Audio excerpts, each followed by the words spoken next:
great job so far in camp and made it tough for the coaches to make a decision. And we're looking for a guy that's going to, like I tell the offense all the time, their number one job is to score and take care of the ball. And find a guy that's going to be a distributor and be a leader and do all the things that Marcus did for a great job for 3 years. You know, to replace a two-time first-team All-State receiver, kicker, punter, returner. He drove the bus some nights. The kid did it all. He had four different spots we're trying to replace. You know, what helped him out last year and have it was AJ showing up like he did. You know, whenever everyone kept on leaning on Kyle defensively, and when AJ stepped in, he had a breakout game versus Edgewood. And then when you see now you got 4 on one side and 18 on the other, there's not really much you can do to slow down the passing game. And then you have the running game came along with it. We just gave a lot of people some problems last year. So receiving wise, this year we're trying to find that guy that's going to help AJ out. And so we got a couple guys right now that are in the fold to, you know, younger guys that, you know, I say young guys, but they're all in AJ's class, you know, that are trying to come in and get some work. And you know, when you have an inexperienced team, we're just right now in practice, we're just trying to get as many possible reps as we can to get the guys to step forward. You came from Pennsylvania, Miami of Ohio graduate. So you become a head coach in Harrison. I don't know how familiar you were with Harrison, and I know I've talked to you about Eastern Pennsylvania football before, but that first game when you go to play East Central, talk a little bit about your experience there and how Eastern Pennsylvania and Southwestern Ohio football are alike in a lot of ways. You gotta love rivalries. You gotta love them. They're just, you know, I can tell these kids, when you get ready for, you know, a game that's like that, I shouldn't have to say much. And I don't. These guys have been thinking about this one for a while. I know I have for the last 350 some days. You know, it's kind of what happened last year. You know, we had controlled that game at halftime, and we made some mistakes in the second half and let them back in it.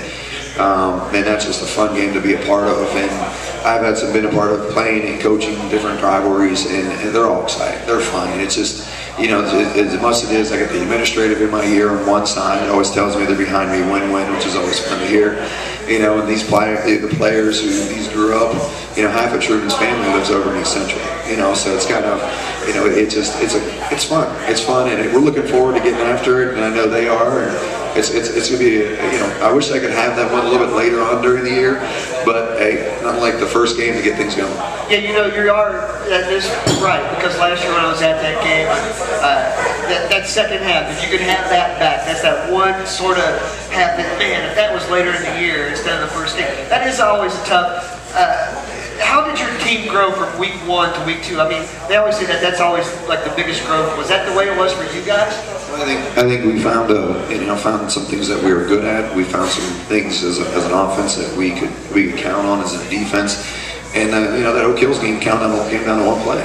You know, fourth and 5 from the 5, and they got a heck of a tailback. You know, so it's kind of, you know, that was we learned how to compete in close games. And so there's a lot of things, you know, our character was revealed in some respects of the things that we could get good at. And, you know, if we didn't have to play Kings twice, we probably would have been playing a little bit longer in November. But they're a great program. We just know, we talked about it, we got to start fast. We got to get things going and be able to come out of the gates against three tough teams again.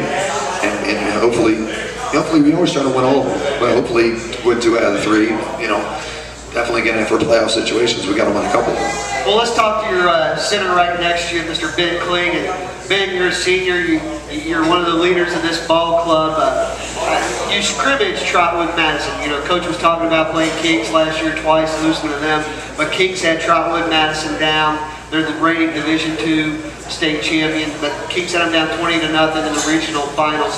What did you see from that big defensive line that has 4 guys already on their way to Division I schools from Trotwood Madison? What did you see from that team? Because that is the bar in which everything's going to be set in 2012. I saw a lot of good stuff. I mean, they're the reigning champs. I have respect for them, but I didn't think we did too bad against them. I thought we held our own. We looked pretty good against them.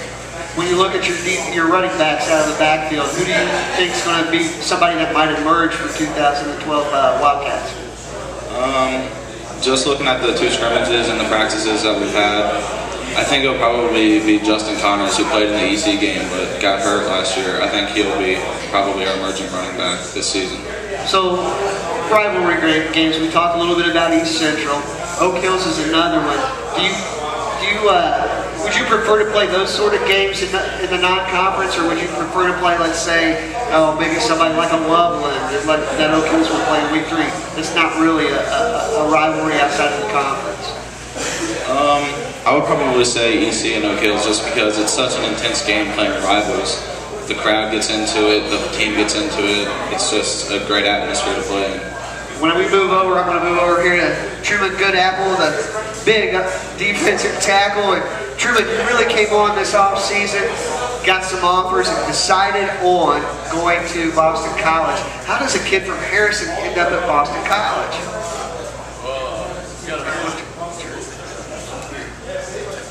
Got a visit from the coach in the summer. Came, watched me work out. Was interested, showed him the film. You know, he really wanted me to come up to Boston, and I mean, you know, Boston's pretty far. But so me and my mother went on vacation up, visited, went through camps. You know, visited the schools. Beautiful up there. Boston's awesome. And then a couple of weeks later, they pulled the plug and offered me, and then a couple weeks later, decided on committing. So it was like love at first sight. So is that basically what you're saying? It was beautiful. Yeah, the campus. I mean, the coaches, the city. It's awesome. My kind of place.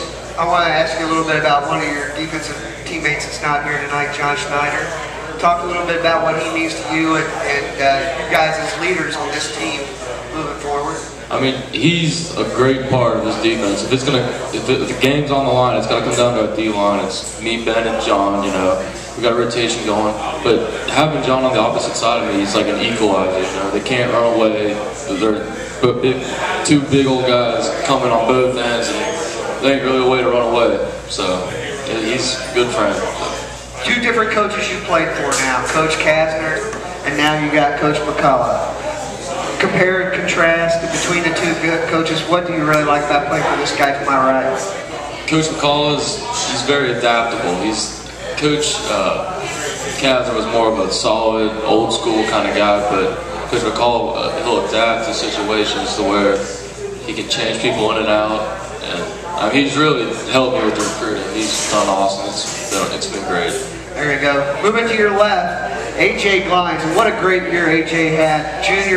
Sophomore wide receiver, over 30-some catches as a sophomore. Really exploded onto the scene. Got some touches late in the year as a running back. And A.J., I don't know if you could have really written a better script as a sophomore. How awesome was it for you to be able to come in and contribute like that?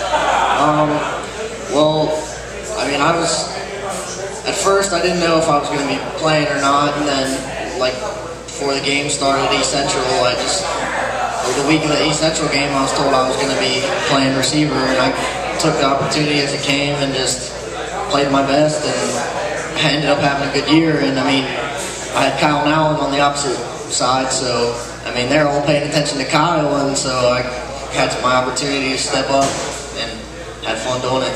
So when you look at everything now, even though you're only a junior, all of a sudden you've been there, you've done that, they're asking you to be a leader. How's that role changed for you? You know, from not knowing you're going to play to now, hey, you're the man. I mean, I kind of like it because, I mean, I like my teammates looking up to me, and I like being the leader because, I mean, throughout like elementary and junior high I was that guy, but then when you get to varsity you got everybody there, so it's good to be back in that role because I mean I like to be that guy, and I hope I can be that guy that like the Kyle and the Marcus of the team last year, and I hope me and Truman and Ben can step up and be those guys this year. One last question before I let you go. We let Harrison go here. Touches of the ball, not only as a wide receiver, how are you going to be used on offense out of the backfield? Talk a little bit about that. Well, I mean, I'll obviously be playing wide receiver, running routes. I mean, and then we have our just like reverses, jet sweeps, plays we run like that. So I mean, I wouldn't expect me to get a lot of carries, but maybe a few here and there. Sounds good. Everybody, let's give a big hand out here to the Harrison Wildcats. When we come back, we'll bring up the Oak Hills Highlanders to the stage.